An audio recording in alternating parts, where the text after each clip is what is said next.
I'm Chris Wallace of Fox News, and I welcome you to the third and final of the 2016 presidential debates. For the record, I decided the topics and the questions in each topic. None of those questions has been shared with the commission or the two candidates. Questions for the debates are always a hot topic, right? Because you want sort of public involvement, right? The new thing is, everybody tweets their favorite question. But the night really belongs to the people in this room and to people across the country who have submitted questions online. And the moderators get to pick those. The moderators, by and large, set that agenda pretty well. The specific subjects and questions were chosen by me. The moderator isn't supposed to interfere at all.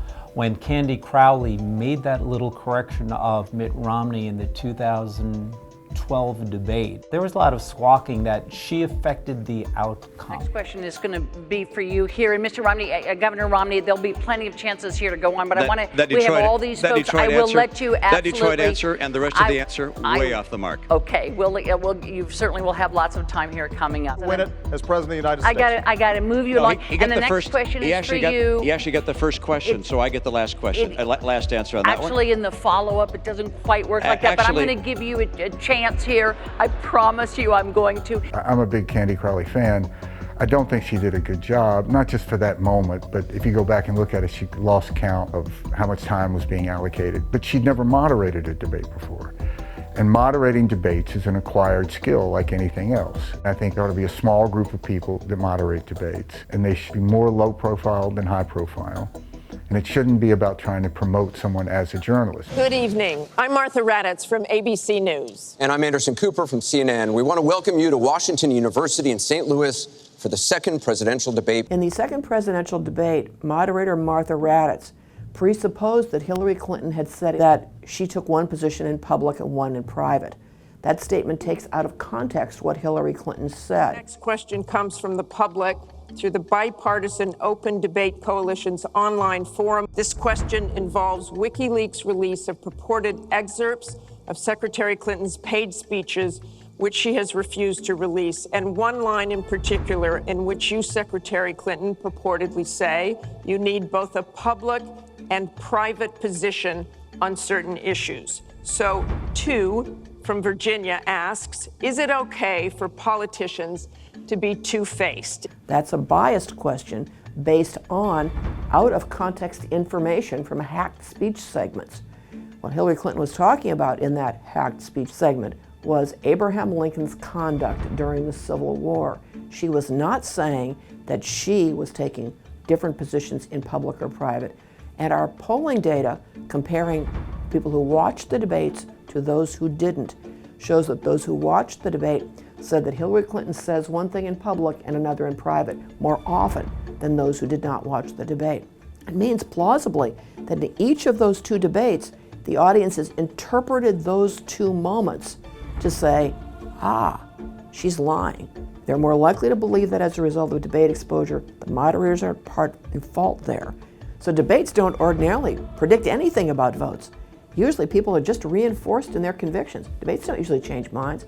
Here we've got some debate evidence that suggests that two moderators may have affected the way voters perceived Hillary Clinton, may as a result have disadvantaged her in an election that was decided by 78,000 votes. It's when you have a journalist as a moderator, the journalist reverts to form. The journalist wants to be the journalist, pose the question and create news. Whereas this is not about making news. This is about presenting a portrait of the individual, his or her strengths, weaknesses, priorities, how they look at something, how they would respond to something. If you want to do Meet the Press, if you want to do This Week, if you want to do Face the Nation, that's fine. But that's why there are Sunday shows. These are different. You can make an argument that the debates don't matter at all. We say 60, Nixon lost that debate, so that's what enabled Kennedy to win. But in 2012, Romney had a great first debate. He went up, Obama went down. But it's sort of a trading range that they were in. I thought Hillary Clinton won these debates overwhelmingly. And still, a lot of people voted for Trump. I don't really know in a numerical sense, in a vote-getting sense, how much it changes things. But there's something about it that tests voters. There's a very real possibility that at some point in the future, the social media world will offer a debate format and an audience that's large enough to make it attractive to the candidates. Social media has changed the way we consume our news, yet the debates primarily still focus on traditional media as an outlet. It's no wonder that young people are the least likely to view a debate because they are least likely to be sitting at home watching network television at 9 o'clock at night. Duh. There's going to be a new model. It wouldn't surprise me that the next presidential election tries to do it themselves. It's not hard. You have to have an agreement that the two parties would come to an understanding of what these debates are going to be. And I think that's particularly difficult to do now with the Republican Party because the Republican Party is basically run by idiots. Now, we've never had a situation where a president of the United States attacked the press the way Trump does, and debates involve the press. I know what skeptics would say.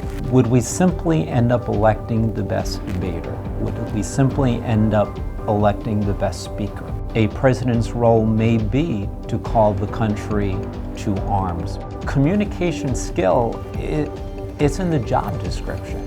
You can't convince the country in a debate. I'm not sure how much you're going to be able to do it when it's the real thing.